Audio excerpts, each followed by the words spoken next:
chaîne de la diaspora congolaise. Il y a EDTV, vous allez kolanda biso par radio EDTV, to na chaîne nabino ya télévision ya diaspora congolaise. Mbote epai nyonso oyo bozwami pe mobu molamu to bonne année 2017. Nakanisi bosi bomeseni na biso na émission na biso ya Parlons-en. Parlons-en, émission ya actualité pe ya analyse ya ba actualité nabino oyo ezali koleka na kati ya mboka Congo. To lamukaki le 31 bato mususu bazalaki na esengo, ba mususu balobi ke non ba trahir peuple, ba mususu balobi non biso tozali neutre, tozotala, nous observons, to s'abstenir, toza ni pour ni contre. Ni pour ni contre ya nini? Ya ba accord oyo esinyamaki na senko kuna epai wapi ba évêque ya mboka Congo ba sangisaki bandeko oyo basalaka politique pe oyo ya société civile ya mboka na biso Congo. Na ba émission na biso ya Parlons-en oyo eleki tomekaki ko sala analyse elongo na ndeko Anglo oyo wapi amekaki ko limbolela biso ba accord ndenge nini ese négociaka bitumba ndenge nini ezalaka na kati ya bisika oyo bandeko bazosolola pour trouver compromis moko ensemble parce que dans libandeli bazalaki na ba idée oyo ezalaki kokesanisa bango. Kasi lelo tozongeli libino lisusu na émission ya biso ya Parlons-en po tomeka ko comprendre ba accord oyo esinyamaki ezalaki na avantage ya nani pe ezali na désavantage ya nani pe accord wana tina na yango na mikolo oyo tozali kokende mpona Congo ezali nini pe eloko nini ya malamu accord wana ekoki komemela peuple congolais to eloko nini ya mabe accord wana ekoki komemela peuple congolais. Yango wana ezali bongo makanisi oyo tokomeka kokabola na ndeko na biso Anglo oyo azali bongo analyste spécialiste na ba question ya ba négociation to ya ba conflit. Ndeko Anglo mbote pe bonne année 2017 na libota mobimba epai na yo. Merci Ndeko Richard, bonne année na balandi ya EDTV to tombeli bango nyonso bonne année 2017 to sengi nzamba pesa kimia na Congo to ke na élection donc bonne année pour na Congo. Voilà. Ndeko Anglo to zalaki na ba espoir, to koti ba désespoir, espoir elamuki, epemi, lokolo ekufi, ezongi lisusu, espoir ya nini, ya accord, ya ba négociation oyo Senko abandaki ko conduire. À un moment, babengi bato babi boya, babengi pe ba journaliste ou tozali, to tindi équipe na biso ya EDTV boya, lelo bako signer accord, bandeko bakieyi, bayebisi bango lelo te bozonga discussion bandi lisusu ba article ya sike bakisami article 5 ya constitution ekota na kati ya accord lokola accord ezali eloko mosusu constitution ezali eloko mosusu bandeko bayokani te bazongi babengi su ba diplomate baya po basigner esimbi te bazongi tosalaki susu nuit blanche mosusu croyant ke kosimba esimbi pe kaka te pona yo ba va et vient wana nyonso to esalamaki na période wana nanu ezalaki dû à quoi? Merci Ndeko Richard, nalingi avant un peu sa réponse pour na balandi na biso ba identifier biso bientôt là Congo ezali Anglo-Congo parce que c'est Anglo et ceux qui met Anglo wana ezoko ya na anglais donc Congo feza. Merci pour répondre na motu ya ezali ke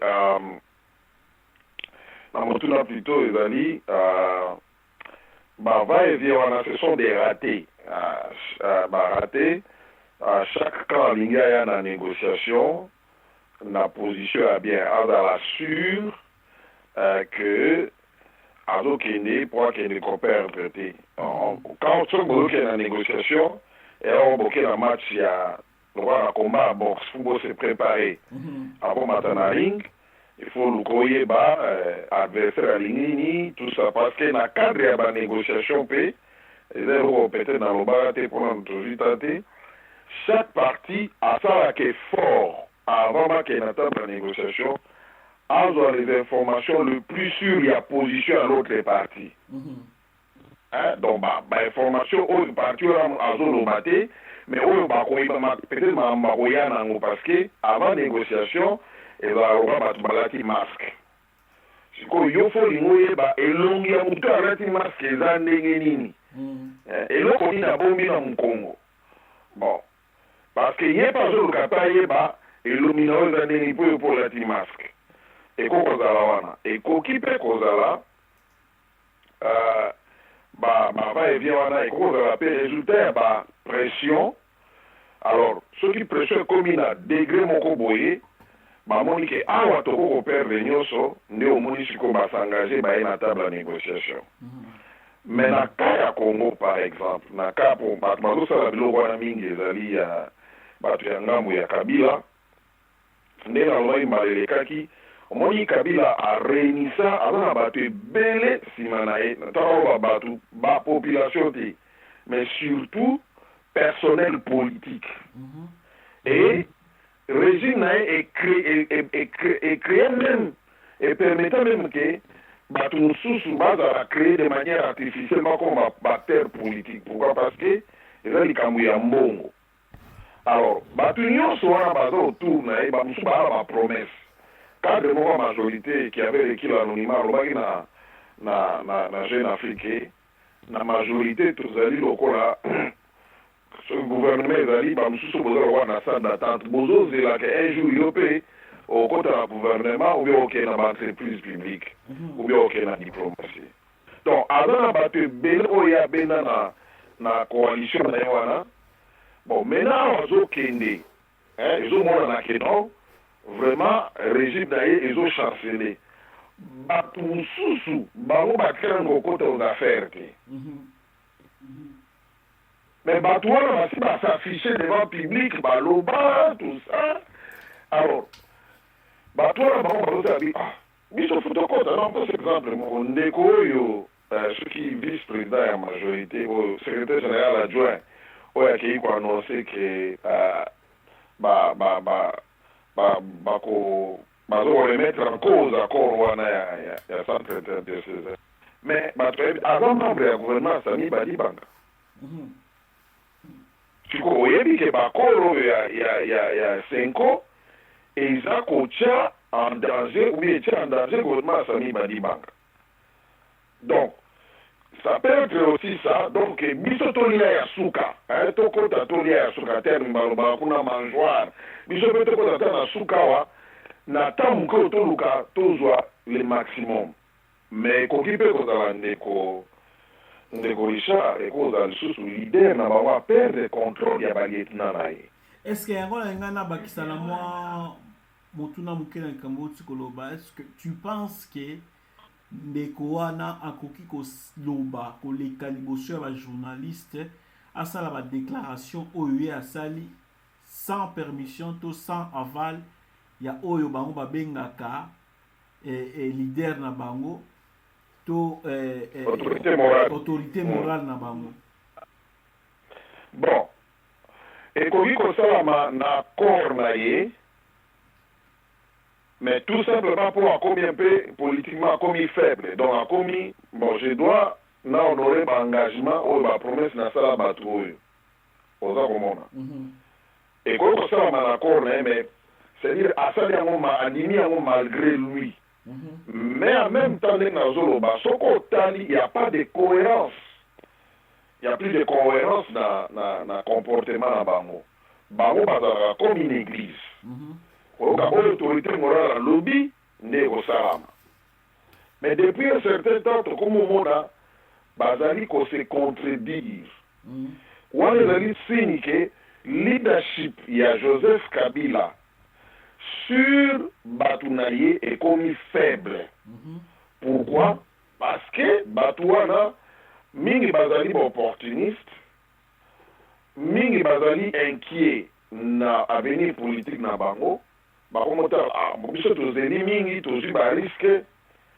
Alors bakomi ko kozope ba risque vis-à-vis na ye. Donc babite photo kene bonene to ngaki boye boye. Donc, et l'autre, faire voir que le leadership est commis en danger dans sa famille politique. Dans sa famille politique. Comment ça l'a pété? Le coup là, est clair que à aucun. La lutte de positionnement peut à l'intérieur de la famille politique n'est bannie. Dès le moment où ça là, pour la parenthèse, na Congo, on a habité que dans ma bête, mais on a capable constater, na Congo, ce qu'on étudie bien, le mouvement mingi dans la musique, dans l'église, dans la politique. Et Zaraka, bien que Bako na idéal, bien que Bako na texte, mais na Congo, les chefs à Zaraka, mbala mingi na pouvoir mingi collé quand même organisation. Na repère cet exemple. Ok jazz. L'homme Kufa, balobela amosoute. Empire Bakuba, Pepe Kara Kufa, balobela amosoute. Soko yena makambo ya politique. Impère, Mobutu Kufa, le impère dans pratiquement shooté. Donc Soko Tali, na ba iferi Ngunza Kufa, voilà, PDC, Papa Lilo Akufa, voilà. Parti Kufa. Et ça, on y même la l'église, au comment on appelle, même la l'église, à quelques exceptions, au beaucoup d'appels, sur les leaders, moi, si l'église pendant longtemps, c'est l'église de Panzani. Alors, Bilo Kwana et Bandarandeni et Bandaka na situation tozana parce que Kabila et je me clair que Azo Bunda contre l'IWA politique, je parle de la mort politique. Bato Bayebi. Bazo Kaba se positionnement liga ben d'avant que les gens dans la part boye dans la position boye, on peut voir que Mina Kwazo ka soir peut positionner que il est secrétaire général. Mais oui, la carte pour nous raconter ça, mais chef il a calmac. Est-ce que le chef a commis faible? Deux situations, tout le monde a flottement, et ils ont même qu'on se répercuté dans la négociation. Voilà, ndeko Anglo-Congo, Togo, Bekakoma, on a tous tokoti quand même na oyo Italie marche arrière oyo batu mususu babandi komeka kosala. Est-ce que okanisi était ba déclaration o nyoso toyoki na mukolo ya lelo lundi ya ba conférence de presse ya mende na ndeko ana kombo na toujours maîtriser na nous parce que voilà ba déclaration na bango ana est-ce que ekoki ko remettre en cause ba accord oyo batu ba sidiaki to ekoki ko freiner quand na bango, c'est-à-dire autorité morale na bango na pas oyo ye asilaki kotia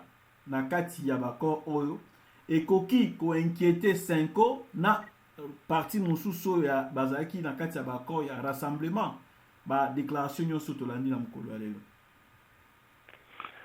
Oui, ko inquiéter parce que ça manque ya sérieux. On est ko inquiéter bateau baza sérieux. Mais et l'autre ezali responsabilité nani akomema responsabilité soki bakor oyo eza appliqué te soki bango base retire parce que tolobaki yango baleka na émission na yo bakor oyo ezali kaka mpona processus électoral te ekomi mpe lisusu bakor moko mpona paix. Voilà.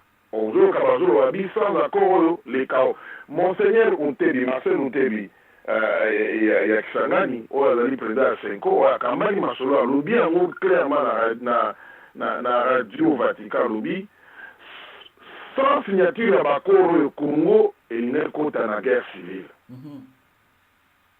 Bon, azali moko te bato ebele balobi ya même un diplomate alobaki on a centre interdiocésain. Alors ozomona ke bato bazosala eloko wana je wana yake bandimi lelo baboyi bandimi nayebi te soki bazoyeba ki bazosakana na aliment esika tolo essence ezali bakozala bazosala je me soki moto epeli bakozala responsable et Kabila kozala responsable na bato na ye soki olandi Minaku na Radio Vatican omona ke Minaku prend quand même la mesure de la gravité ya makambo azo comprendre mais bamosusu oyo bazalaki na chômage pendant longtemps lokola ndeko tozoloba wana bon ye akomi ministre sikoyo mais lui il a tout intérêt ata kokolinga ezika ye akomana avanda nano ata 2-3 mois ndenge toyoki bazosenga ke bazala nano wana 6 mois alors c'est de l'irresponsabilité de leur part yango wana nalobi ke mpona korépondre na motuna na yo il faut tozala inquiet parce que on a affaire à des gens bamosusu baza sérieux te et bakoki kotumba mboka na jeu wana voilà ndenge nako korépondre. Voilà. Est-ce que Minaku aza ko comprendre situation ndenge outi koloba ezali te parce que kombo na ye eza cité parmi ba dauphins ya Joseph Kabila ou bien azo comprendre yango parce qu'à comprendre que pays est en danger. D'abord, mon tour est très important. Vous remarquez, depuis un certain temps, Joseph Kabila, président et leader, il y a famille politique, il y a kabiliste. Vous remarquez, depuis un certain temps, il est personnellement content dans ma diplomate qui est sous ma capacité. Ma diplomate, ceux qui balimba kutana, bazo kutana na Minaku, na kaya Kabila. Tout au moins, on kena mova sakani. Alors, Minaku azo yoka l'autre son de cloche, azo yoka mot bien. Azo comprendre que, avant la position, azo comprendre que, tout ça en danger. Donc, yenda komi loko la, et c'est la pression, et l'Iban des heures au coin là, elle leur m'aurait pas naïe. Jusque là, hier, azo sanctionné. Minaku Azali, à part secrétaire général de la majorité, Azali président de l'Assemblée nationale. Donc il est à la tête d'un corps. Kuna Nakati Azali est député opposition. Minaku Azali, président, il y a association, il y a un parlement d'expression francophone dans le monde. Donc position Azali, ils ont permis à une vue un peu différente na oyo acteur politique local kako aza na Congo aza na ngo. Alors eloko na yosa la peke Minaku azala na moi sens muke ya koza un peu plus responsable mais eloko pour le lobby ce n'est pas un secret, on les cite parmi les dauphins pour azali parmi bato yo bazali na cercle ya Kabila possible dauphin. Bon peut-être azo local jouer bongo pour ceux qui m'ont continué à accueillir, il y a une position beaucoup plus crédible vis-à-vis de la population, il y a des diplomates, et puis même il y a des Kanaï. Il peut reconnaître les morceaux et puis il a continué peut-être dans la famille politique. Donc voilà pour répondre à mon tour. Voilà.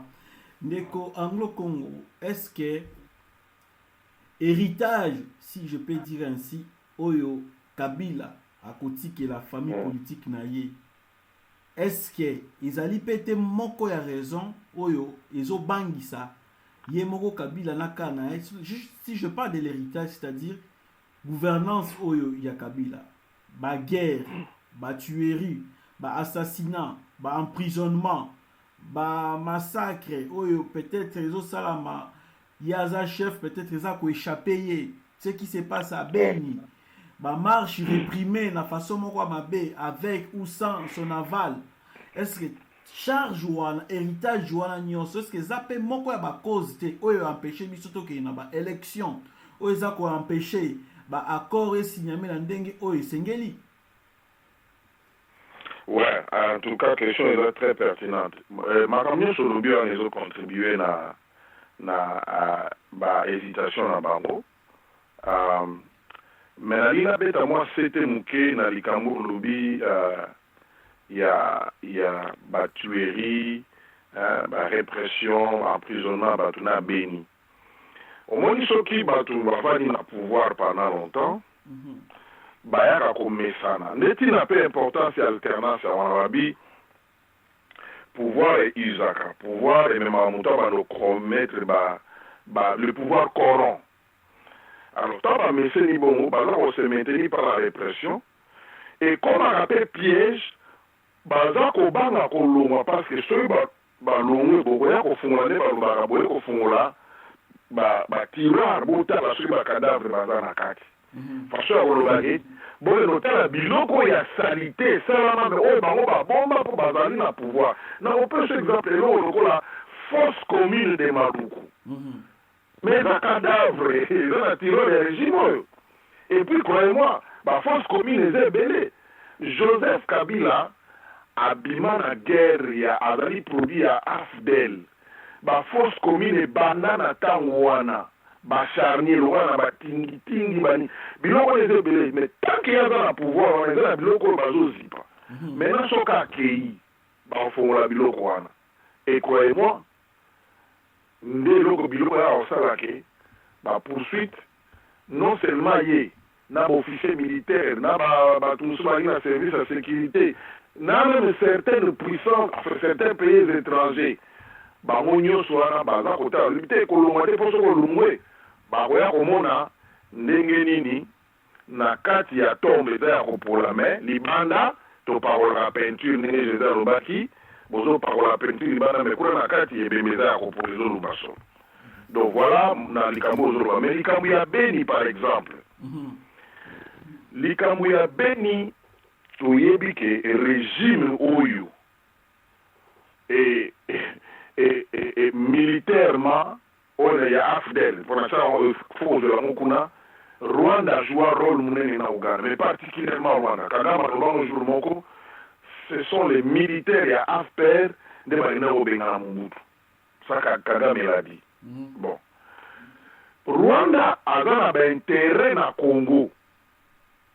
C'est-à-dire, d'abord, il y a un intérêt sécuritaire, mais comme un intérêt économique. Il y a pour Rwanda, il fallait montrer un pouvoir, on a bouger d'intérêt na été na est de la République. L'intérêt sécuritaire, très dit que FDLR, c'est BLT. Mais comment regarder, on est comme prétexte. Mais il y a aussi un problème. Rwanda Zawakana, Alingaka, Anzwa, une partie. Yamabele à Congo na Est. Et là, on a ça la Congo en complicité avec certaines populations locales et certaines autorités. Donc, il y a besoin de l'Obazo Boma, principalement Banane, na territoire wana Beni Lubero, ba diminuer bango pour ba rwandophone, ba démolition rwandophone, ba musu bayakala. Na lelo na débattre au bazo ba Congolais to ba Congolais tété. Il y a un conflit ethnique. Ba ba Congolais té, conflit dans la dimension ethnique, et là la dimension économique, et là la dimension territoriale, et là la dimension il y a sécuritaire. Bazali utilisé pour massacrer la population, comme ça, population rwandophone et comme belé. Donc, il y a un problème, il y a terre. Alors, sur l'attitude, il y a Kabila. C'est quelque chose à Kanga mis sur Yango. Donc, c'est une sorte de complicité qui ne dit pas son nom. Bah, bakota na Wikileaks, na bimisa le romongo sur un acteur politique. Alors, le gouvernement Sami Badi Banga, je crois le ministre entreprise, petite et grande entreprise. Mais c'est Serufouli. Alors, le gouverneur Kala. Après ça, rapport dans l'Américain, Niger, les autres, Makuna, il y a un rwandophone côté moi. Il faut comme ébélé pour diminuer le nombre de bananes qui sont l'ethnie dominante et même sur le plan économique et politique. Donc, voilà, le Wana et Kosaraki, Kabila a hésité. Là, le pays nous sommes impliqués dans ma caméra, c'est Kolongwate. Pour ce qu'on tokoya kobakoya komona salité wana éco-discrédité biso nyonso et bah eu ma conséquence dans mon ozalate. Donc voilà un peu réseau ça réseau de hésitation ermo ndimi ermo boyi mais il faut le dire de Richard. Histoire et dans la direction kenda so ita ekoki ato sali bloko wana au mona kaka okay Hitler n'a aucun été finalement soka miboma soka kimame perda la guerre et puis il est parti. Voilà. Ndeko Anglo-Congo, tomoni bandeko na biso ya MLC. À un moment, na libandeli balobaki ke balingi kokota te po bapesi bango place oyo esengeli na bango te. Nombre de participants bazomérite yango wana te. Babimi négociation ya Senko ekobi nango mokolo elandi tomoni bango bazongi bakobi ba négociation na suka toye komona mama Eve Bazaiba na Félix batangi discours ensemble, communiqué moko officiel ensemble, signé yango bango mibale. Chef à délégation, il y a rassemblement, na chef il y a délégation, il y a front pour la défense de la constitution. Signé ensemble to lobi waouh. Ba Congolais bazo bundela penza intérêt à mboka na bango, c'est une très bonne chose. Ba plateforme mibale oyo attaque oyo mususu tozomona déséquilibre ezali mais bandeko bandimi yango comme plateforme quand même. Signer ensemble, c'est une très bonne chose. Zui décision, sali constat, lolenge moko tolobi malamu. Mikolo leki kei makambo le 20 leki le 21 bandeko baye kozonga lisusu discussion ebandi. MLC bandi na bango à un moment babimi. Mokolo landi bazongi lisusu. Na suka baboy ko signé. Finalement, à quoi joue ce parti politique qui est dirigé par Monsieur Jean-Pierre Bemba Gombo oyo azwami na ngunga oyo na boloko una na mboka Hollande na lae. Bazo jouer penza na lisano nini? Merci. On a observé un peu démarche à MLC. Personnellement, on a d'autres gens moko ke bazako MLC a d'autres bancher likolo mingi sans à tenir compte il y a influence na bango na mikolo yo nazo bate karame na mikolo yo bazo confondre tango Jean-Pierre Mbemba azalaki na mboka na mikolo yo. Ils doivent être en mesure d'évaluer influence na bango politique. Et tant bazo senga makambu bazala réaliste okocha ba likolo mais oyebake eloko nako komela yango yo. Alors sur ce point-là, nous avons un besoin très réaliste. Ça c'est le premier point. Deuxième point, c'est que baza cohérente. C'est vrai bazo balikamu ya respect à constitution. Ba créer front na bango wana il n'y a pas longtemps. Et il est évident que le front a été créé pour bazwa un poids na dialogue. Lequel dialogue bango bazalaki koboya yango.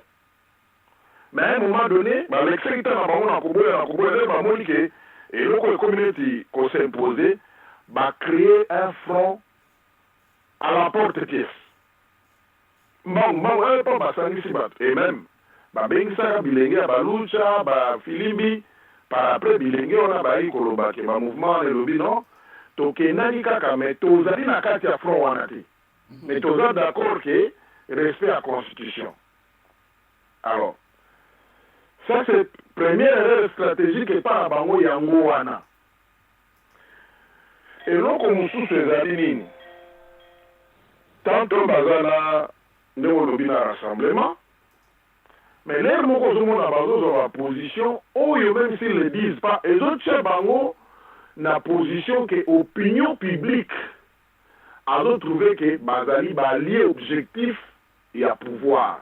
Nali ko expliquer, c'est-à-dire que bazo tient na position que eux ça que il faut pas soupçonner bango. Et là nous sommes battus à kate. MLC dans certains gouvernements provinciaux avant l'élection et à ba gouverneur de l'Ekawa. MLC azalaki na ba ministre na l'exécutif Donc, dans le niveau de la province, il faut qu'on les dise, maintenant, certains gouvernements provinciaux, le gouvernement déjà dirigé dans la majorité. Donc, le gouvernement a la majorité. Donc, dans le niveau de la province, MLC, Azalaki, pour le clair, il y a coalition gouvernementale dans la majorité. Plus particulièrement dans la province d'origine, il y a Maman F. Bazaïba. Avant de faire le découpage. Donc, et là, on appelle les locaux là, signature bango.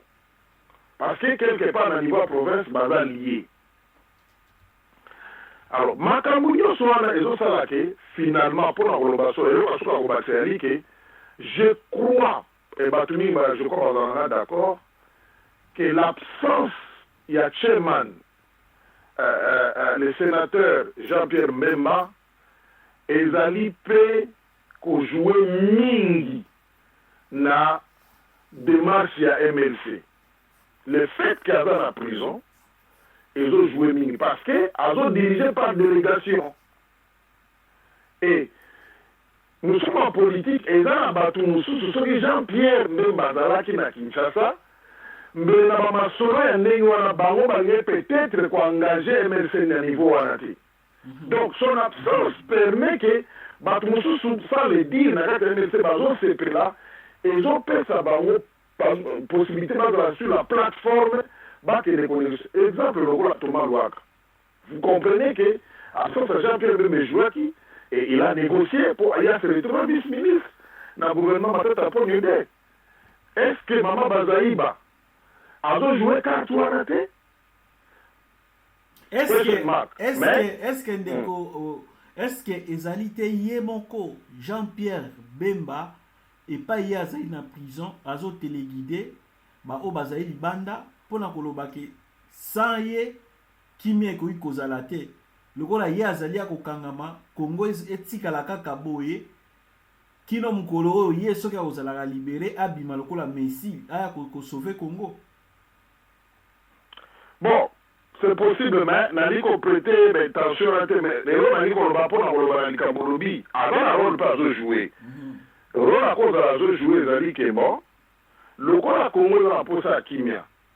Hier dans la prison, avant de jouer bon pour battre communauté internationale et à l'Oleni Bako Sala. Par exemple, va libérer ou bien va diminuer peine pour ailleurs qu'on contribue à la paix dans le Congo. Fort possible parce que position chairman Azanango na lae Nzabasa la Kabima et la position de faiblesse. C'est-à-dire où il négocie même pour sa libération. Et la position de faiblesse. Donc moi je demandais prenez les Mouké. Alors il faut pousser dans le bloc où il sont dans la qui libre à quoi ça. Donc c'est possible que Babylon on appelle ce jeu mais bateau un peu dans le cadre de la partie naïe. Bazo jouer peu d'absence naïe ba mususu je le crois bazo ko profiter d'absence naïe pour bango bazo visibilité ba comme important dans ma solo donc bilo on se faut tenir compte na yango yango na ekozala bien pour situation dans yango nan ba condamner définitivement ba garder la prison pendant longtemps mais nan nous peut habiliter. Donc c'est une situation très difficile où ils ont permis que le malin va tirer un ficelle à partir de la situation.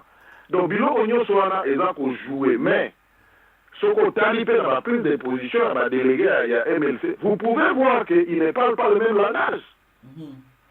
Sénateur Jolie, ancien vice-président à Seni, Tawango Imurunda. Mais aujourd'hui dans la position naïe, tant que dans la rencontre, il y a Maman F. Mais pour la relation en tant qu'observateur et analyste, ce côté de position à MLC, et les années en anglais, ça suite Léon Kengoadoun. Est-ce que ce n'est pas Léon Kengoadoun, président du Sénat, nous tiré ma ficelle, à l'absence, il y a Jean-Pierre Mbemba, pour naïe, le cola, dans une certaine interprétation de Baraké, a conquis qu'on a héritier constitutionnel il y a Kabila.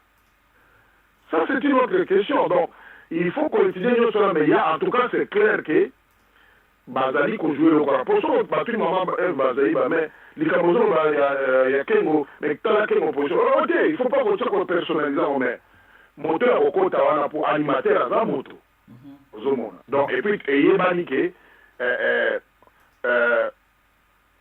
mobala mama bazali azali sénateur wana eza dossier mosusu ndenge akoma ikuna parce que mama bazali bazalaka nanu na sénat avant ke na nini et puis azali proche ya M. Léo Kemodon. Est-ce que amitié les personnels les autres joués sur le plan politique on ne peut pas le dire mais c'est aussi possible donc voilà à peu près Makamunyo Soana mais à la longue je dois dire clairement ils ont profité de la MLCT et même vis-à-vis à partenaires occidentaux et là on les a pour ternir l'image de la MLC même au niveau de la population donc il faut le clair définitif ou bien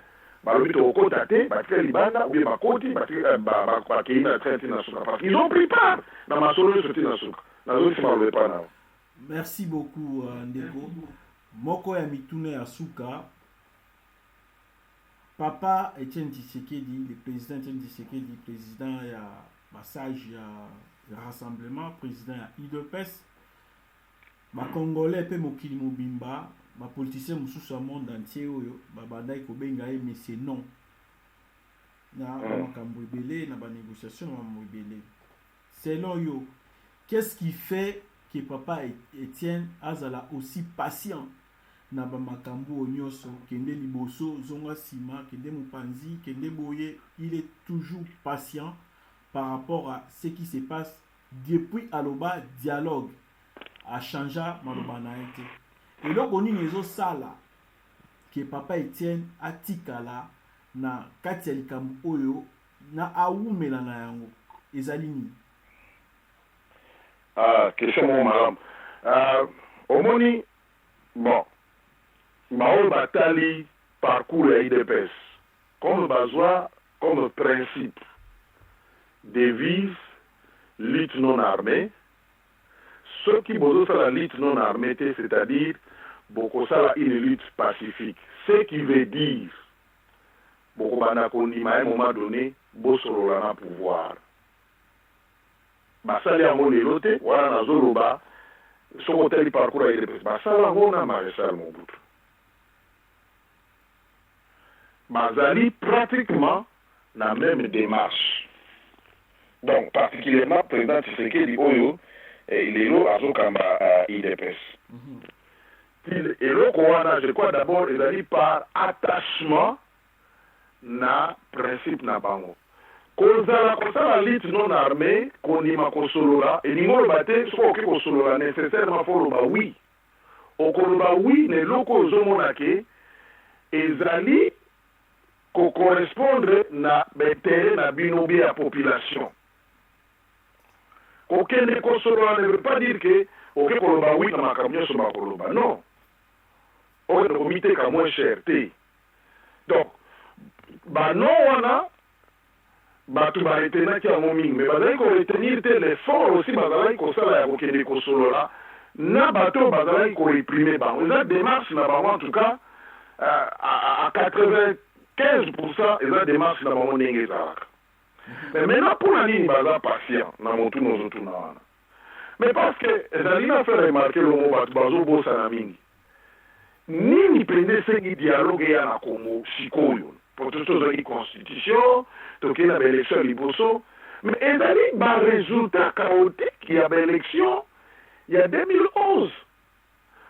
Bien sûr, la Congolais a évolué, mais sur le plan international, ce qu'on a dans la presse internationale, ozo kutake, bazo loba, depuis l'élection, Congo est contre la crise.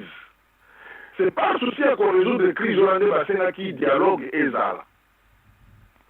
Et, finalement, le président Etienne Animaki, qui dialogue et zala. Mais, ce qu'on a une démarche à IDPS, bayebaki dialogue wana ezala lolenge nini kabila pa azalaki na animaki dialogue mais alingaki dialogue wana ezala oyo eza convenable mpona ye ndenge moko mpe idepesi bazaloba te dialogue oyo tokende nango ndenge basengeli biso tondimi yango ozomona toke na concertation. Kabila ça c'est une concertation en fait. Et là il explique qu'il y a un est remplacé dialogue. Il est passé boy pour mon que correspondre na dialogue au bango bazala qui n'entendement nango. Toyoko kinena oya. Il est passé à un pied ya kokota na wana parce que bakutana ina ibiza bakutana ina mboka musuna bosa ni kombo. Alors nayoka bato ba likambo ya ibiza na nini mais omoni na biloko ya négociation c'est négociation eza jeu de malin ya ba tacticien ya ba stratège ba pré-dialogue wana eza ekozala pe rapide eza pour ekozala pe opportunité epesamaki pour que les deux camps bayeba le vrai agenda de l'autre chacun yeba le vrai agenda de l'autre et naibi nini ezala bona dialogue il faut osala l'effort oyeba ke mbondeko richard tanzia masolo awa ye akosuka na niveau ni eloko nini akokondima oyo akokondima te parce que tu vas négocier en fonction de ça ozomona biloko wana ngai en tant que moto ya nayeba makambo ya négociation moi j'avais compris une chose Kabila était tombé dans un piège mais oyo ezomonana bien te tout comme le PIDPS pas révélé qu'il fasse pas à Kabila. C'est-à-dire que côté à IDPS, va comprendre que Kabila a besoin de Tikala. Pour proposer que na deuxième round dans Masolo, va partager le pouvoir. Malheureusement, le président Tshisekedi a vu beaucoup de Masolo, c'est une délégation Ebima. Je crois qu'en ce moment-là, Kabila a le roi en piège. Donc, c'est le roi à qui est en sécurité, bon, va se révéler. Mais en même temps, Kabila après bazongi ba comprendre que position et IDPS et Zaliboué. Et ils sont allés se préparer pour mettre sur un dialogue. Nani Kojo qui va comprendre que Kojo venait avec Michel Moko à peu près les autres qu'on se président Kabila. Il y a autre comme un dialogue Oyo. Si on a un dialogue Oyo, ils ont dit Oyo, ils ont correspondre à peu près à Oyo IDPS et Lingaki. Et puis, Baptiste Sami, que je sais, toi, avec un dialogue qui est une force et bimi karaté, mais il faut te reconnaître que grâce à Moïse Katumbi, qui est une personnalité avant la popularité dans certains, particulièrement à Katanga, et celle que la région de l'IDPS est peu jusqu'aux forces, dialogue et Kangik et celle-là, et Tché Kabila dos au mur. Il y a un moment où nous sommes un avantage dans la politique sur l'adversaire, au coquille côté gâté. Il faut enfoncer, on continue.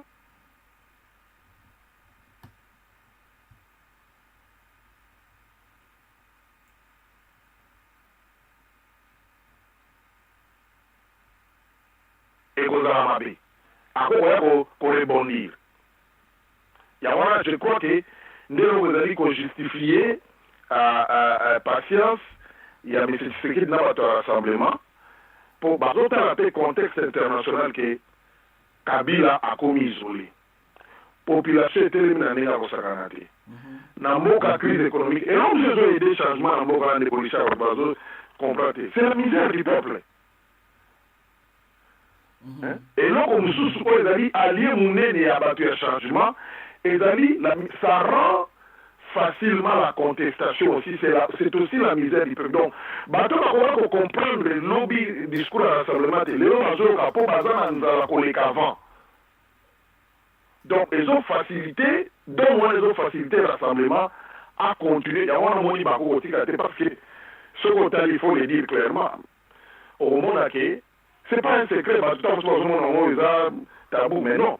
Position à rassemblement, et ça accepté facilement dans la communauté internationale.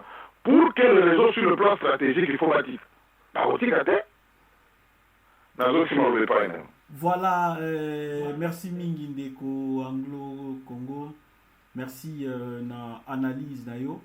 Lelo ezalaki vraiment prévu to meka ko limbola to meka ko kota na bozindo ya accord wana, mais to koti na bozindo accord wana te par rapport ya actualité, par rapport ya volte-face oyo bandeko ya kan ya Kabila basali bandeko oyo ba meseni kolanda biso na émission na biso ya parlons-en accord to ko memela bino ango susu na mesa tokomeka kokende na yango malembe chapitre par chapitre tomeka kolimbola parce que bandeko ebele bazoloba na kati ya corps wana est-ce que bapiège ezali te est-ce que tokomeka kosolola yango na ndeko na biso oyo azali koanalyse tozali ndenge tolobi koramener débat na niveau oyo biso nyonso tokoki kocomprendre facilement baterme mosusu oyo ezali donné na biso nyonso te mpo toyeba kocomprendre tomeka koramene yango totiki accord pembeni te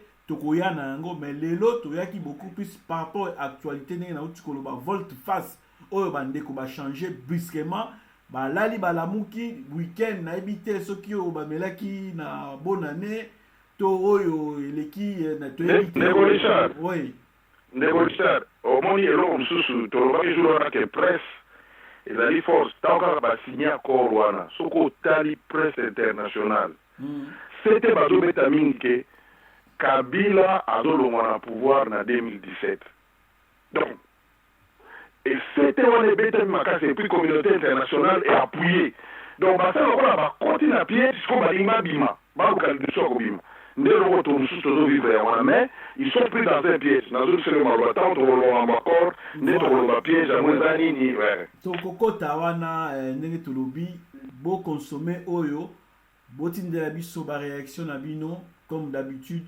bopesi biso basuggestion na baoyo nyonso bolingi so tobakisa baquestion mpe oyo etali accord bomeka kotindela yango mituna na bino bozali bainquiétude na bino oyo bozali na yango sur accord wana botindela biso tokomeka koanalyse ensemble bongo toyeba kopesa biyano oyo ekoki kozala na niveau oyo biso tokoki kopesa donc voilà bandeko mpona lelo nakanisi tosuki awa banimero yango wana baemail na biso boyebi botindela biso baoyo nyonso bozali nango comme proposition mpe suggestion merci mingi na fidélité na bino na EDTV tomonani bongo mbala ya nsima ndeko Anglo Congo merci na participation na yo ya mikolo oyo na kati ya débat oyo ezali komettre bandeko nyonso ya congolais d'accord merci beaucoup.